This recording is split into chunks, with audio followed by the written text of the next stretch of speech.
और बच्चों मिजाज कैसे? बढ़िया है सब? हाँ, पढ़ाई कैसी चल रही है बेटा? यहाँ फिजिक्स 12 इलेक्ट्रोस्टैटिक चैप्टर 1 लेक्चर 16। आज बेटा गॉस थ्योरम डिस्कस करेंगे। अच्छा, लेक्चर 15 में हमने बात की कि भाई इलेक्ट्रिक फ्लक्स क्या होता है। इलेक्ट्रिक फ्लक्स इसे हम फाई से रिप्रेजेंट करते हैं, यानी इलेक्ट्रिक फ्लक्स सिंपली क्या बता रहा है? Electric field associated with an area. एक किसी एरिया से इलेक्ट्रिक फील्ड कितनी एसोसिएटेड है, यानी इलेक्ट्रिक फील्ड कितनी लिंक्ड है किसी पर्टिकुलर एरिया से, तो ये इसका इलेक्ट्रिक फ्लक्स होगा। ठीक है बेटा, मैथमेटिकली मैंने इलेक्ट्रिक फ्लक्स को क्या लिखा था? E dot S. अगर ऐसे ओपन करें, ई एस कॉस थीटा। आपको पता ही है थीटा यहां पे किसके बीच एंगल होगा? Direction of electric field and normal to area. जो एरिया की डायरेक्शन है, लास्ट टाइम मैंने डिस्कस किया, जो एरिया है बेटा electric field, magnetic field, gravitational field में, इन फोर्स फील्ड में एरिया जो है वेक्टर की तरह बिहेव करता है। ठीक है, अगर वेक्टर की तरह बिहेव कर रहा है तो उसका डायरेक्शन होगा हमेशा। एरिया का डायरेक्शन क्या होता है? जैसे ये एरिया है, मान लो ये एरिया है एस, तो आउटवर्ड नॉर्मल जिसे हम एन कैप से इंडिकेट करते हैं। ठीक है, तो ये एरिया का डायरेक्शन होता है। एरिया का डायरेक्शन क्या होगा? आउटवर्ड नॉर्मल, यानी डायरेक्शन ऑफ एरिया क्या होता है? ये आउटवर्ड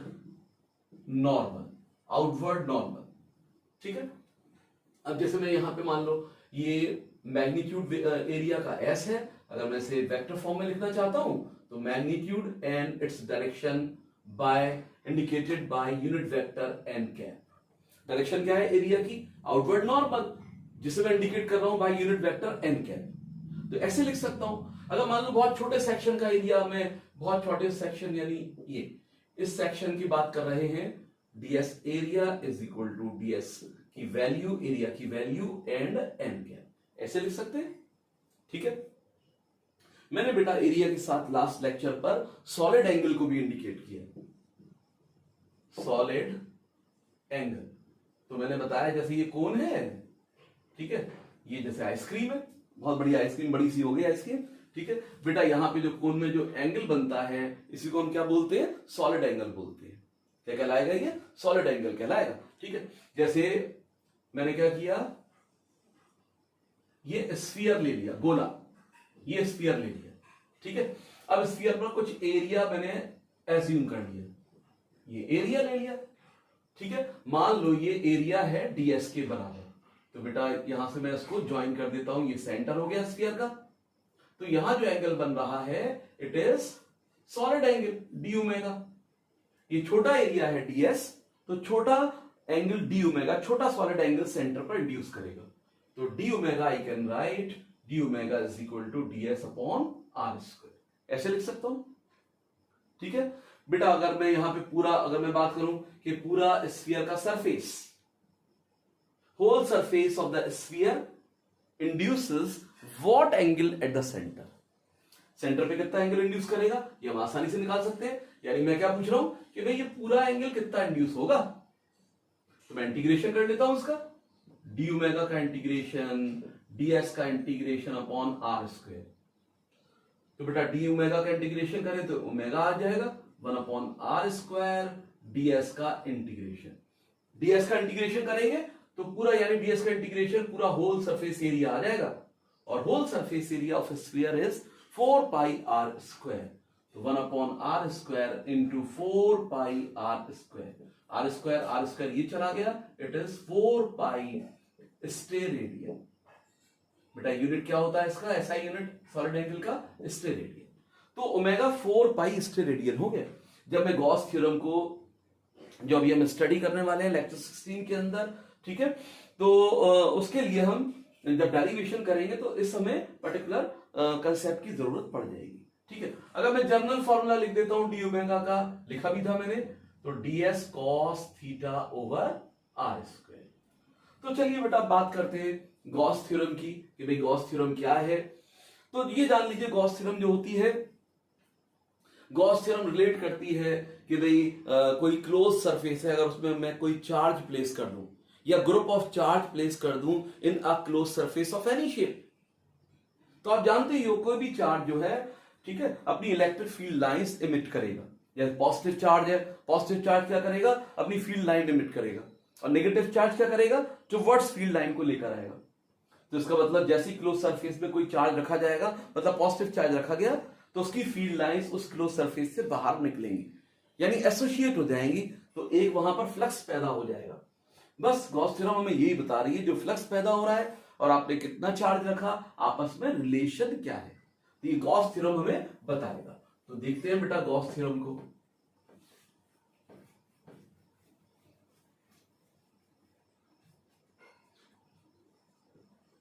गॉस थ्योरम, और इसकी मदद से ना हम कई चार्ज डिस्ट्रीब्यूशन की इलेक्ट्रिक फील्ड को फाइंड आउट कर सकते हैं बड़े आसान तरीके से। ठीक है, तो बेटा जो गॉस थ्योरम होता है, the net electric flux passing through net electric flux passing through a closed surface of any shape kept in vacuum is 1 upon epsilon naught times 1 upon epsilon naught times यानी permittivity of free space 1 upon epsilon naught times of the net charge enclosed by that surface. Beta, the net electric flux passing through a closed surface of any shape kept in vacuum is 1 upon epsilon naught times of the net charge enclosed by that surface.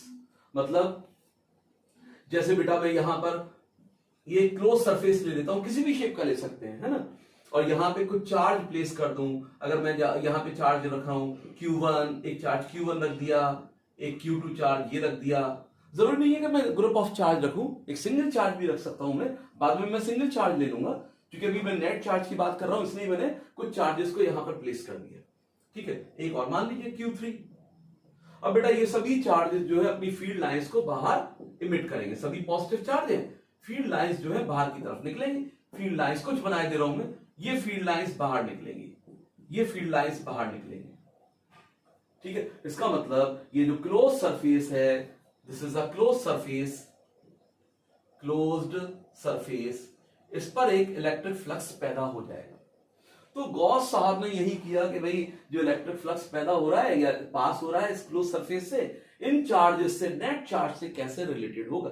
इन्होंने बताया कि भाई जो net flux है, net flux is equal to 1 upon epsilon naught, ठीक है, of the net charge enclosed. अब यहां Q1 plus Q2, Q1 plus Q2 and so on. बेटा मैं इसको ऐसे भी लिख सकता हूं 1 upon epsilon naught sigma of the charge, यानी समेशन ऑफ द चार्ज, ठीक है, और ये हो गया नेट फ्लक्स। तो ऐसे ही जो मैंने स्टेटमेंट लिखा है, net flux passing through a surface, close surface of any shape is 1 upon epsilon not times of the net charge enclosed. If अगर मान लो कि भाई सिर्फ Q चार्ज मौजूद है, यहां पर कितना चार्ज है, Q चार्ज है, तो उस time flux phi, net flux मैं फाई भी लिख सकता हूं, फाई इन जनरल बहुत सिंपलेस्ट वे में, यानी Q अपॉन एप्सिलॉन नॉट। तो मैं ऐसे भी इसको एक्सप्रेस कर सकता हूं, गॉस थ्योरम को हम ऐसे भी लिख सकते हैं। ठीक है, अब एक चीज ध्यान रखेंगे कि भाई अभी तो हमने वैक्यूम में रखा हुआ है, वैक्यूम में गॉस थ्योरम ये हो गया, ये मैथमेटिकल स्टेटमेंट आ गया। ठीक है, तो अगर ये मान लो किसी मीडियम में रखा होता, अगर चार्ज जैसे ये Q चार्ज है, ये क्लोज सरफेस है, ठीक है, ये Q चार्ज है, अब यहां पर मीडियम, एक मीडियम भी प्रेजेंट है, एक डाई इलेक्ट्रिक मीडियम है, डाई इलेक्ट्रिक मीडियम, जिसका डाइलेक्ट्रिक कांस्टेंट K है। K क्या है? Dielectric constant. K is the dielectric constant. ठीक है, तब बेटा हमारा नेट फ्लक्स हो जाता, नेट फ्लक्स चाहे तो अब ये इस तरीके से भी लिख सकते हैं यहां पर, या बहुत सिंपलेस्ट वे में Q अपॉन, अब यहां पे चूंकि डाइलेक्ट्रिक मीडियम मौजूद है, जब वैक्यूम मौजूद है, वैक्यूम था तो एप्सिलॉन नॉट लगा दिया था। अब मुझे रखना पड़ेगा absolute permittivity of the medium, absolute permittivity of the medium, जो बराबर होगा एप्सिलॉन नॉट इनटू K। आपको पता ही है जो डाइलेक्ट्रिक कांस्टेंट होता है, ये क्या होता है? Dielectric constant of the dielectric medium is the comparison और रेशियो। किसका रेशियो? यानी जो डाइलेक्ट्रिक मीडियम है उसकी एब्सोल्यूट परमिटिविटी, ठीक है, और जो फ्री स्पेस या वैक्यूम की परमिटिविटी है उससे कितने टाइम्स ज्यादा है, यानी ratio of absolute permittivity to the permittivity of the free space. It's a dielectric constant, it has no unit, it is pure ratio. So I can write epsilon is equal to K epsilon naught. तो बेटा मैं यहां पे phi net लिख सकता हूं, net flux is equal to charge enclosed upon epsilon, epsilon is equal to K epsilon naught. तो Gauss theorem को किसी मीडियम के अंदर हम इस तरीके से रिप्रेजेंट कर सकते हैं। कभी कभी जैसे यहां पर ये मैथमेटिकल फॉर्म में लिखवा लेता है, स्टेटमेंट अगर पूछना है स्टेटमेंट वर्ड्स में तो ये हो गया, कभी कभी मैथमेटिकल फॉर्म लिखवा लेगा कि भाई मैथमेटिकल फॉर्म लिखो, मैथमेटिकल फॉर्म, गॉस थ्योरम का मैथमेटिकल फॉर्म, ये मैथमेटिकल फॉर्म हो गया। कभी कभी कहेगा कि भाई इसे इंटीग्रल फॉर्म में लिखो, क्या कहेगा? इंटीग्रल फॉर्म में लिखो। तो इंटीग्रल फॉर्म में कैसे लिखेंगे? इंटीग्रल फॉर्म में हम लिख सकते हैं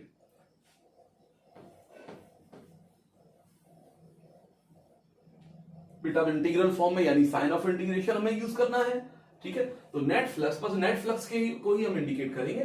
जो नेट फ्लक्स होगा इसे बेटा मैं लिख सकता हूं इंटीग्रेशन ऑफ डी फाई, और इंटीग्रेशन डी फाई की जगह लिख सकता हूं मैं ई डॉट डी एस। ये हो गया, इंटीग्रेशन आ गया आपका। बस गॉस थ्योरम में यूज करिए, नेट फ्लक्स को यूज करिए। तो नेट फ्लक्स, अभी आप गॉस थ्योरम क्या लिख रहे हैं? Q अपॉन एप्सिलॉन नॉट, ये लिखा आपने, ये भी हटा देते हैं। बस बेटा अब यहां पे नेट फ्लक्स की जगह हमने क्या लिख दिया? Integration of E dot d S, ये आ गया Q अपॉन एप्सिलॉन नॉट, ये हो गया। तो बेटा मैं ऐसे इंटीग्रल फॉर्म में ऐसे लिख सकता हूं। ठीक है, आप ऐसे भी यहां पे एक सर्कल भी बना सकते हैं कि भाई क्लोज सरफेस की बात हो रही है, you can also make a circle E dot d S Q upon epsilon not, ऐसे लिख सकते हैं। या आपने कहा मैं समेशन भी लगाऊंगा, आप समेशन भी लगा सकते हैं यहाँ पे। तो ये सब इसके क्या हो गए? इंटीग्रल फॉर्म हो गए। तो इंटीग्रेशन के टर्म में बेटा मैं इसको ऐसे लिख सकता हूं। कुछ बातें हमें ध्यान रखना होगी, कई इंटरेस्टिंग फैक्ट्स हमें मिलते हैं भाई गॉस थ्योरम के रिगार्डिंग। इसे नोट करके लिख देते हैं, नोट। बेटा कोई भी शेप हो, यानी हमारा जो नेट फ्लक्स होगा, चार्ज रखा है किसी क्लोज सरफेस में, जैसे ये क्लोज सरफेस है, ये चार्ज रखा है। अभी क्लोज सरफेस कैसा है? स्फेरिकल शेप है। कितना फ्लक्स निकल रहा है? Net flux is equal to Q upon epsilon naught. बेटा मैंने इसका शेप चेंज कर दिया, मैंने इसका शेप चेंज कर दिया, ये इस तरीके से बना दिया। 3 डायमेंशनल सरफेस है, यहां तो 2 डायमेंशनल बनेगा बच्चों। ठीक है, 3 डायमेंशनल सरफेस है, तो ये इरेगुलर सरफेस हो गया। अभी भी net flux will remain the same Q upon epsilon naught. तभी तो you have written in the statement that net flux is net flux passing through a close surface of any shape, किसी भी shape से गुजर रहा है। ठीक है, ऑफ एनी शेप, तो किसी भी शेप से, जैसे मैं क्या करूं कि भाई एक कोन ले लिया, आइसक्रीम का कोन, और चार्ज यहां रख दिया, ये पूरा क्लोज्ड है। ठीक है, चाहे तो आइसक्रीम लगा के और बंद कर दीजिए इसको। तो बेटा यहां पे अभी भी नेट फ्लक्स जो होगा इस पूरे cone and ice cream net flux, it is Q upon epsilon naught. तो पहला इंटरेस्टिंग पॉइंट तो यही है कि भाई it is independent of the shape of the surface, यानी नेट फ्लक्स यानी किस पर डिपेंड नहीं करता है? Independent of shape independent of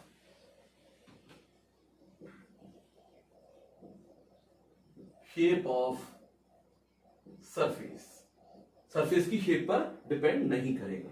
दूसरी बात, अगर हम दूसरी बात करें, सेकंड,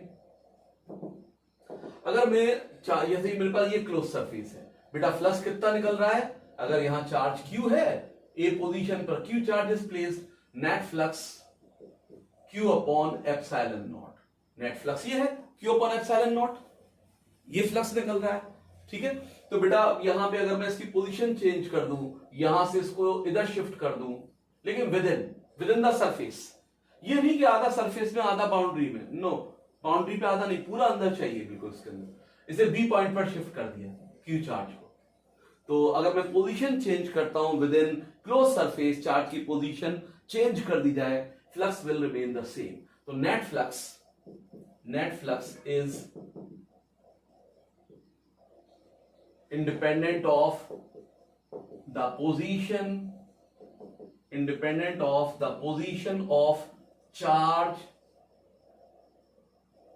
inside the surface, बाहर ना निकले सरफेस से, है ना, इनसाइड द सरफेस उसकी कोई भी पोजीशन होगी तो वो कैसा रहेगा, flux will remain the same. ठीक है, जैसे बेटा net flux independent of shape, यानी नेट फ्लक्स जो है independent of the shape of the surface, net flux is independent of the position of the charge। Third point बेटा, अगर मैं यहां पर इसको स्पिन करा दूं, अगर चार्ज रोटेशन चालू कर दे, तब भी net flux will remain the same. If charge rotates, यानी अभी भी नेट फ्लक्स कैसा रहेगा, सेम रहेगा, it will not be change, इसमें कोई चेंज नहीं आएगा। ठीक है, तो इतनी बात का हम यहां पर, यानी ये इंपॉर्टेंट चीजें होती है कि भाई हमारा जो नेट फ्लक्स है इन बातों पर डिपेंड नहीं कर रहा है।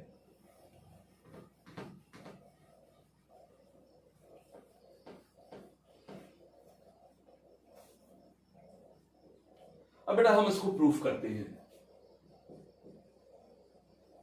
प्रूफ, अब जैसे मेरे पास ये Q चार्ज ले लिया, अब से मैंने एनक्लोज कर दिया, ये एनक्लोज कर दिया ये इस सरफेस से, और यहां एक छोटा ये सरफेस चूज कर लिया, ये मैंने एक सरफेस चूज कर लिया ऐसे करके। ठीक है, यहां मैंने इसको ज्वाइन कर दिया, ये ज्वाइन कर दिया, ये R मार्क कर दिया कि भाई यहां से जो एरिया एलिमेंट है, मान लो DS एरिया मैंने बनाया है, ये क्या लिया मैंने, इस क्लोज सरफेस का DS एरिया ले लिया। क्लोज सरफेस का हम क्या ले लेते हैं, DS एरिया ले लेते हैं। ठीक है, नाउ अब इस रेडियस R को मैं आगे एक्सटेंड कर देता हूं, यानी ये radius R as a radius vector, ये आगे एक्सटेंड कर देते हैं, चाहे तो मार्क कर दे R वेक्टर, इसे आगे एक्सटेंड कर दिया। ठीक है, नाउ अब यहां पे इसको मैंने ज्वाइन कर दिया, ये ज्वाइन कर देते हैं यहां पर,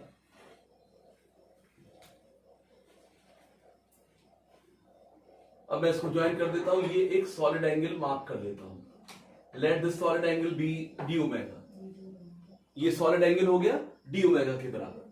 नाउ अब यहां पे एक मैं इसका आउटवर्ड नॉर्मल ड्रॉ करता हूं, आउटवर्ड नॉर्मल एन कैप। तो जो रेडियस वेक्टर है, radius vector, this is the radius vector, it makes angle theta, ये एंगल थीटा बना रहा है radius vector with normal to area. Normal to area से कितना एंगल पर इंक्लाइंड है, थीटा एंगल पर इंक्लाइंड है। ठीक है, अब बेटा यहां पर मैं यानी हमारा ds हो गया, अगर मैं ds को लिखता हूं, यहां पर ds वेक्टर को लिखता हूं, तो ds vector is equal to ds n cap, ऐसे लिखा जाएगा। अब बेटा यहां पे हम निकालते हैं कि भाई टोटल इलेक्ट्रिक फ्लक्स कितना है। सबसे पहले टोटल इलेक्ट्रिक फ्लक्स निकालने के लिए इस एरिया के थ्रू फ्लक्स निकालना होगा, तो इलेक्ट्रिक फ्लक्स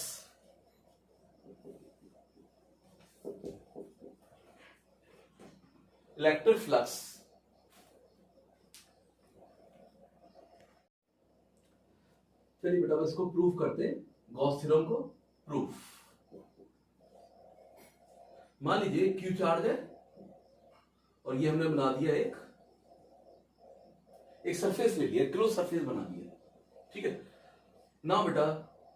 जो इसकी इलेक्ट्रिक फील्ड होगी, सबसे पहले यहां पर एक एरिया चूज कर ले कि भाई ये एरिया हो गया, और ये एरिया मैंने लिख दिया ds, यानी इसकी वैल्यू क्या है एरिया की, ds के बराबर, ये ds हो गया, ठीक है। अब बेटा इसको मैं यहां पर ऐसे पॉइंट चार्ज ऐसे रख लेता हूं, ये पॉइंट चार्ज क्या है प्लस क्यू, इस पॉइंट पर plus Q charge is placed, इसको मैं ज्वाइन करता हूं यहां से ये, और बेटा जो क्यू चार्ज होगा इस सेक्शन पर, इस एरिया पर अपनी इलेक्ट्रिक फील्ड एक्सर्ट करेगा। पॉजिटिव चार्ज की फील्ड हमेशा उससे अवे लगती है, तो मैंने एक डिस्टेंस मार्क किया और इसी डायरेक्शन में इलेक्ट्रिक फील्ड को आगे इंडिकेट कर दिया कि भाई इलेक्ट्रिक फील्ड का डायरेक्शन ये हो गया। ये क्या हो गया बच्चों, इलेक्ट्रिक फील्ड का डायरेक्शन, यानी इलेक्ट्रिक फील्ड पॉजिटिव चार्ज की अवे फ्रॉम, अगर मुझे एक मान लो इस पॉइंट पर निकालना है, इस पॉइंट पर इलेक्ट्रिक फील्ड, तो इस पॉइंट और इस पॉइंट चार्ज को मिलाकर ये जो मिलाने वाली लाइन है, ये आगे एक्सटेंड कर दो डिस्टेंस r, इसको आगे एक्सटेंड कर दो, it's the direction of electric field away from this positive charge, ठीक है। अब मैंने क्या किया, जो एरिया है इसका डायरेक्शन मार्क करता हूं, जो इसका डायरेक्शन होगा एरिया का हमेशा आउटवर्ड नॉर्मल होगा, आउटवर्ड नॉर्मल मान लीजिए ये हो गया आउटवर्ड नॉर्मल, एन कैप ये हो गया, and it is making angle theta with electric field. जो डायरेक्शन ऑफ एरिया है normal to area, n cap which is the direction of area, it makes angle theta with electric field, ये हो गया, ठीक है। तो सबसे पहले बेटा यहां पे इलेक्ट्रिक फ्लक्स इस छोटे से सेक्शन, छोटे से एरिया के थ्रू, एरिया एलिमेंट भी बोल सकता हूं मैं इसको, क्या बोल सकता हूं, एरिया एलिमेंट, एरिया एलिमेंट, इस एरिया एलिमेंट के थ्रू इलेक्ट्रिक फ्लक्स निकालते हैं। तो electric flux through area element, electric flux through area element, let it be d phi, E dot d s, बेटा इसको ओपन करिए, E डी एस, और normal to area and electric field के बीच angle कितनी है, थीटा, तो मैं डायरेक्टली यहां पे लिख सकता हूं E d s cos theta. तो ये मेरे पास आ गया डी फाई, ये डी फाई के बराबर हो गया, ठीक है। E dot d S open किया, E d s cos theta.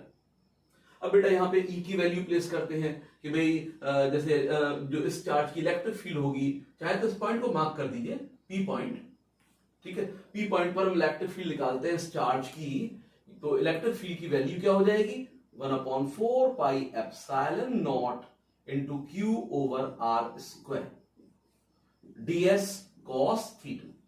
अब मैंने क्या किया, जो इलेक्ट्रिक फील्ड है प्लस Q चार्ज की इस सेक्शन पर, इस सेक्शन का पर्टिकुलर पॉइंट P पकड़ लिया मैंने, ठीक है। P पॉइंट पर इलेक्ट्रिक फील्ड की वैल्यू क्या हो गई कि भाई Q चार्ज की R दूरी पर इलेक्ट्रिक फील्ड की वैल्यू क्या होती है, R दूरी पर P पॉइंट मान लिया मैंने, electric field is equal to 1/4 pi epsilon naught Q over R square, ये वैल्यू मैंने यहां रख दी, ठीक है। अब बेटा यहां पे हमारे पास आ गया डी फाई, ये हो गया। अब डी फाई क्या है, इस छोटे से एलिमेंट के थ्रू निकलने वाला इलेक्ट्रिक फ्लक्स। अब गॉस थ्योरम तो पूरा net flux through the whole close surface इसको रिलेट करेगी, तो मैं होल सरफेस के थ्रू फ्लक्स निकालता हूं। Now phi is equal to net और टोटल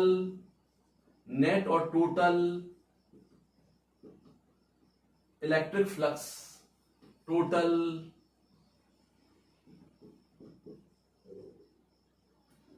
नेट और total electric flux passing through, net और total flux passing through the closed surface,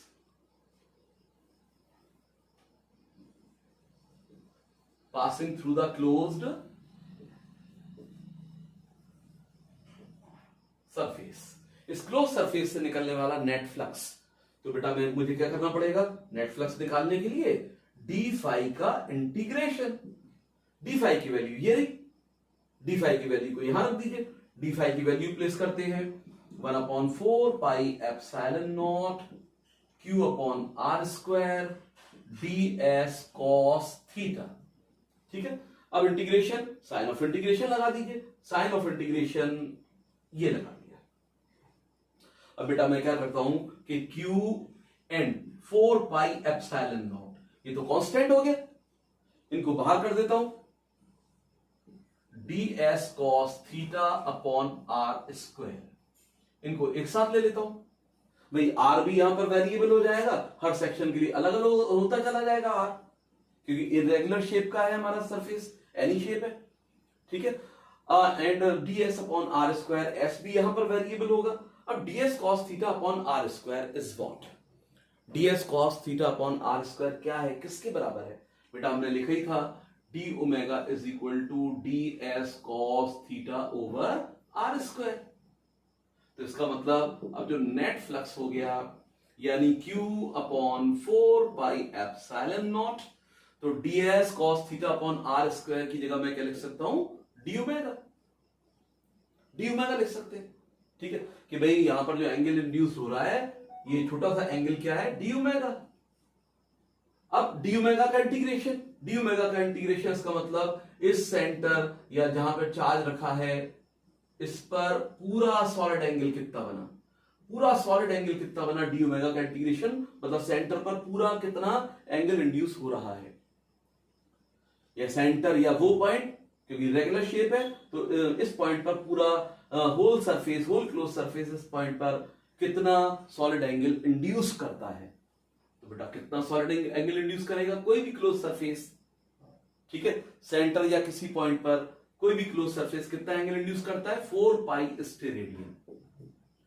तो Q upon 4 pi epsilon naught into 4 pi, तो net flux बेटा क्या हो गया, 4 pi r cancel out, Q upon epsilon naught. तो net flux क्या आ गया बेटा मेरे पास, Q अपॉन एप्सिलॉन नॉट। ठीक है, ध्यान रखिए कि भाई एक बार बोर्ड ने इसको ऐसे भी कहा है कि आपको प्रूफ करना है, आपको प्रूफ कर, थ्योरम को ऐसे नहीं कहा कि गॉस थ्योरम को प्रूफ करिए 2 नंबर में, जैसे गॉस थ्योरम को प्रूफ करने के लिए डायरेक्ट आ जाए, है ना, 2 नंबर में रखते हैं ऐसे क्वेश्चन। लेकिन एक बार बोर्ड ने पूछा, सीबीएसई बोर्ड ने पूछा कि आप प्रूफ करिए कि जो नेट फ्लक्स है, ठीक है, is independent of the shape of the close surface. Close surface की शेप का इंडिपेंडेंट होगा। क्लोज सरफेस कैसा है, जो नेट फ्लक्स होगा is independent of the shape of close surface.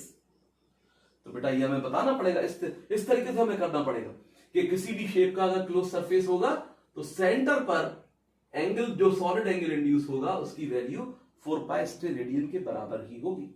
ठीक है, नाउ बेटा इसको अप्लाई कैसे करते हैं उसको समझते हैं।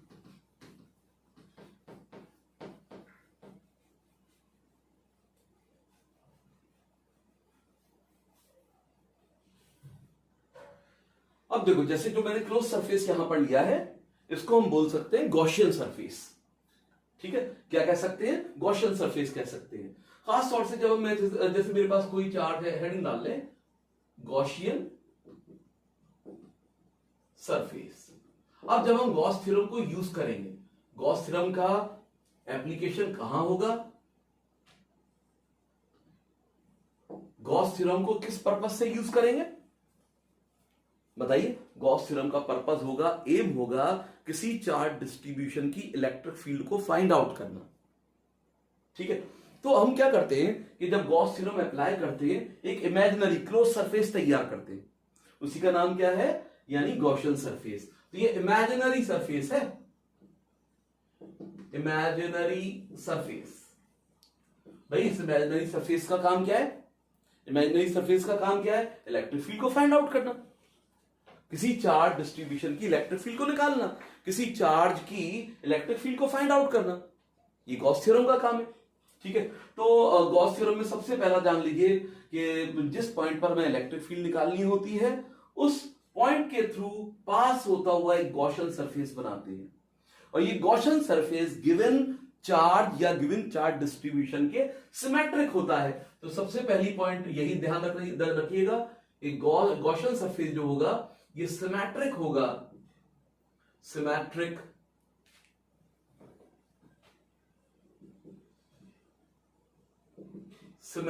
विद चार्ज और चार्ज डिस्ट्रीब्यूशन, चार्ज डिस्ट्रीब्यूशन या चार्ज का सिमेट्रिक होगा। ठीक है, फॉर एग्जाम्पल जैसे बेटा मेरे पास एक पॉइंट चार्ज है। अब पॉइंट चार्ज की मैं, हालांकि इसका ना तो कोई शेप है, यानी शेप इन सेंस कि भाई ना तो इसकी लेंथ है ना ब्रेथ है। ठीक है, तो इसको मैं ऐसे मान सकता हूं कि भाई इसका अगर मैं कोई सिमेट्रिक सरफेस बनाऊंगा तो ये पॉइंट के चारों तरफ एक स्फेरिकल सरफेस बनेगा भाई, जिसमें लेंथ ब्रेथ नहीं है, एक पॉइंट है, तो पॉइंट की जो सिमेट्रिक चीज बनेगी वो क्या बनेगी, स्फेरिकल सरफेस बनेगा। यही गॉसियन सरफेस हो गया। यही क्या हो गया इसका, गॉसियन सरफेस, गॉसियन सरफेस। तो ध्यान रखिए Gaussian surface symmetric with charge distribution. अगर मान लो चार्ज डिस्ट्रीब्यूशन आपको ऐसा दे रखा है, या तो सिंगल चार्ज था, आपको एक सिलेंड्रिकल शेप पर, एक तार पर, सिलेंड्रिकल तार है, वायर है, उस पर चार्ज दे रखा है, चार्ज वायर है, इसका मुझे गॉसियन सरफेस बनाना है, तो गॉसियन सरफेस भी सिलेंड्रिकल शेप का बनेगा। ये गॉसियन सरफेस हो गया। क्या हो गया ये गॉसियन सरफेस है, ये भी गॉसियन सरफेस हो गया। तो बच्चों ध्यान रखिए, ये हमेशा जो चार्ज गिवन होता है या गिवन चार्ज डिस्ट्रीब्यूशन है उसके सिमेट्रिक होगा। एक बात। दूसरी बात, जिस पॉइंट पर मुझे फील्ड निकालनी होती है ये उसके थ्रू पास होना चाहिए। यानी कहां से पास होना चाहिए, passes through a point, passes through a point where electric field is to be determined। भाई जिस पॉइंट पर इलेक्ट्रिक फील्ड निकालनी है उसके थ्रू पास होना चाहिए। जैसे मैंने कहा कि भाई ए पॉइंट पर मुझे इलेक्ट्रिक फील्ड निकालनी है तो ए से पास होना चाहिए। मैंने कहा भाई ये बी से निकालनी है, मुझे बी पर इलेक्ट्रिक फील्ड निकालनी है, तो मैं गॉसियन सरफेस यहां पर बी के थ्रू बनाऊंगा पास होता हुआ। तो ध्यान रखेंगे, तो गॉसियन सरफेस सिमेट्रिक होना चाहिए गिवन चार्ज डिस्ट्रीब्यूशन के, और it passes through a point where electric field is to be determined. जहां फील्ड निकालनी है वहां पर ये वहां से पास होना चाहिए। तीसरा पॉइंट ध्यान रखेंगे, तीसरी बात कि भाई जिस जगह मैं फील्ड निकाल रहा हूं, ठीक है, या जो गॉसियन सरफेस है, ऐसे कहें गॉसियन सरफेस के हर पॉइंट पर फील्ड का मैग्नीट्यूड बराबर होना चाहिए। अब ये नहीं कि गॉसियन सरफेस क्लोज सरफेस में कोई भी बना दूं, यहां पर जैसे चार्ज ये है, और करेंगे बेटा क्यू चार्ज ये है। अब ये थोड़ी मैं इसके सिमेट्रिक बनाना चाह रहा हूं कि इसके सिमेट्रिक कुछ भी अपना बना के रख दूं, या सिमेट्रिक में ऐसे भी बना सकता हूं, यहां पे एक ये क्यूबिकल स्ट्रक्चर बना दिया ऐसे करके। ठीक है, तो अब यहां पे मुझे क्या करना है, बस ये ध्यान रखिएगा कि यहां पर मैं ऐसा गॉसियन सरफेस लूं, इसके सिमेट्रिक ऐसा गॉसियन सरफेस लूं जिसके हर पॉइंट पर इलेक्ट्रिक फील्ड की वैल्यू मैग्नीट्यूड कांस्टेंट हो। हर जगह फील्ड की वैल्यू कांस्टेंट हो, डायरेक्शन तो अलग होगा लेकिन वैल्यू कैसी हो, कांस्टेंट हो। तो ध्यान रखेंगे गॉसियन सरफेस के हर पॉइंट पे इलेक्ट्रिक फील्ड की वैल्यू सेम होती है। तो इलेक्ट्रिक फील्ड यानी magnitude of electric field, magnitude of electric field is same at each point, at each point of the Gaussian surface, of the Gaussian surface। Gaussian surface के हर point पर electric field का magnitude कैसा होना चाहिए बच्चों, identical. जैसे यहां देखिए आप, मैं इसका स्फेरिकल सरफेस है, मान लो रेडियस आर के बराबर है, तो हर पॉइंट पर इलेक्ट्रिक फील्ड अगर मैं निकालूंगा इस सरफेस के हर पॉइंट पर इलेक्ट्रिक फील्ड, इसकी value 1/4 pi epsilon not Q/r²। अगर चार्ज Q मान लिया जाए तो इलेक्ट्रिक फील्ड की वैल्यू गॉसियन सरफेस के हर पॉइंट पर कैसी रहेगी, बी गॉसियन सरफेस के हर पॉइंट पर आइडेंटिकल रहेगी। अगर मुझे ए पर निकालना है, ये Gaussian surface passing through the ए यानी बाहर वाला, रेडियस r1 ये हो गई। तो हर जगह पे बेटा बाहर वाला जो गॉसियन सरफेस है, आउटर गॉसियन सरफेस, हर पॉइंट पर इलेक्ट्रिक फील्ड की वैल्यू क्या हो जाएगी, E1 is equal to 1/4 pi epsilon naught Q1 upon R1 square। हर जगह वैल्यू आइडेंटिकल होगी, तो ये ध्यान रखेंगे इसके अंदर। तो गॉसियन सरफेस का इंपॉर्टेंस बच्चों ये है, जब भी मैं इलेक्ट्रिक फील्ड निकालूंगा तो गिवन चार्ज डिस्ट्रीब्यूशन की सिमेट्रिक गॉसियन सरफेस होगा, ठीक है, और जिस पॉइंट पर फील्ड निकालनी होगी तो वहां से गॉसियन सरफेस पास होना चाहिए। तो गॉसियन सरफेस के जरिए हम इलेक्ट्रिक फील्ड को बहुत आसानी से कैलकुलेट कर सकते हैं। अब बेटा गॉस थ्योरम को यूज करना सीखेंगे, या और बोर्ड के सिलेबस में हमारे 3 एप्लीकेशन है जहां गॉस थ्योरम को यूज करना बताया गया है। एक तो आपके पास इनफाइनाइटली लॉन्ग चार्ज वायर होगा, उसकी फील्ड निकालना। एक लार्ज शीट होगी, वो भी चार्ज होगी, उसकी इलेक्ट्रिक फील्ड निकालना। एक गोला यानी स्फेरिकल शेल होगा, वो भी चार्ज्ड होगा, उसकी इलेक्ट्रिक फील्ड निकालना 3 जगह। तो ये जनरली जो क्वेश्चंस होते हैं, खासतौर से लास्ट वाला जो खोखला गोला है, शेल है, चार्ज शेल, इसकी फील्ड निकालना 5 मार्क्स का क्वेश्चन आता है, ठीक है। और जो इससे पहले 2 एप्लीकेशन है, चार्ज वायर और चार्ज शीट की इलेक्ट्रिक फील्ड निकालना, ये 3 मार्क्स के क्वेश्चन होते हैं। कई बार कहता है कि भाई गॉस थ्योरम से आप कूलम्ब्स लॉ को डिडक्ट करें, तो एक हम वो सवाल भी कर लेंगे, ठीक है। एक एक्स्ट्रा एप्लीकेशन इसलिए कर लेंगे और पहले करेंगे एप्लीकेशन वो कि पॉइंट चार्ज की इलेक्ट्रिक फील्ड निकालें बाय यूजिंग गॉस थ्योरम। ये पूछेगा नहीं, ये कोई एप्लीकेशन भी नहीं है, यानी जो बोर्ड का सिलेबस है उसका एप्लीकेशन नहीं है।